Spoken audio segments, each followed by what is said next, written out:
Assalamualaikum warahmatullahi wabarakatuh. Saya Syarana Trisnya Putri dari kelas 12 IPS 3 ingin mempresentasikan tentang reformasi gereja. Pengertian reformasi gereja. Reformasi gereja itu apa sih? Reformasi gereja itu sebuah upaya perbaikan dan kembali pada ajaran gereja yang lurus. Gerakan reformasi berupa sikap kritis terhadap penyimpangan-penyimpangan yang dilakukan oleh pihak gereja Katolik pada waktu itu. Latar belakang terjadinya reformasi gereja. Yang pertama, pengajuan surat pengampunan dosa. Yang kedua, gereja Katolik mendominasi kerajaan-kerajaan di Eropa. Yang ketiga, pajak atas nama masyarakat dan korupsi atas nama negara.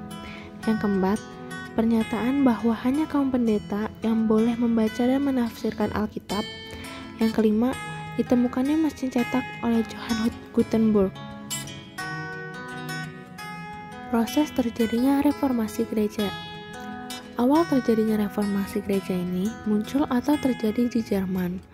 Banyak faktor yang menyebabkan terjadinya reformasi gereja di Jerman, yaitu sekitar abad 15 sampai abad 16, Jerman masih merupakan negara agraris yang terbelakang dibanding negara-negara Eropa lainnya. Kuatnya pengaruh Katolisme yang bersifat konservatif di Jerman. Banyaknya penjualan surat-surat pengampunan dosa di Jerman melebihi negara-negara Eropa lainnya. Sebagian besar rakyat Jerman yang berprofesi sebagai petani yang merupakan kelompok sosial yang paling menderita akibat kekuasaan Katolisme, salah satunya dengan adanya pajak-pajak yang sangat memberatkan rakyat. Selain itu juga, faktor yang paling mendasari terjadinya reformasi gereja di Jerman adanya fase transisi ekonomi di Jerman, di mana pada waktu itu terjadinya proses perubahan dari masyarakat feodal menuju masyarakat ekonomi profit atau menuju masyarakat kapitalis. Dari sinilah muncul satu tokoh yaitu Martin Luther. Adapun pemikiran-pemikiran Martin Luther dalam melakukan protes terhadap kekuasaan gereja di Roma yaitu penolakan Luther terhadap surat-surat pengampunan dosa yang dikeluarkan oleh Paus karena menurutnya gereja atau pemuka agama tidak memiliki hak untuk memberikan pengampunan dosa. Tuhanlah yang memberikan pengampunan itu didasarkan kepada kepercayaan dan amal soleh individu selama hidup. Kemudian Martin menempelkan 95 dalil di pintu-pintu gereja. Tokoh-tokoh yang berperan dalam reformasi gereja. Tokoh yang pertama ada Martin Luther. Martin Luther menulis 95 dalil dan ditempelkan di pintu-pintu gereja. Kedua, Martin menerjemahkan kitab Injil ke bahasa Jerman secara diam-diam karena pada saat itu tidak semua orang boleh menafsirkan dan hanya paus atau pastor di Roma yang boleh menafsirkan dan mereka harus memakai tafsiran tersebut.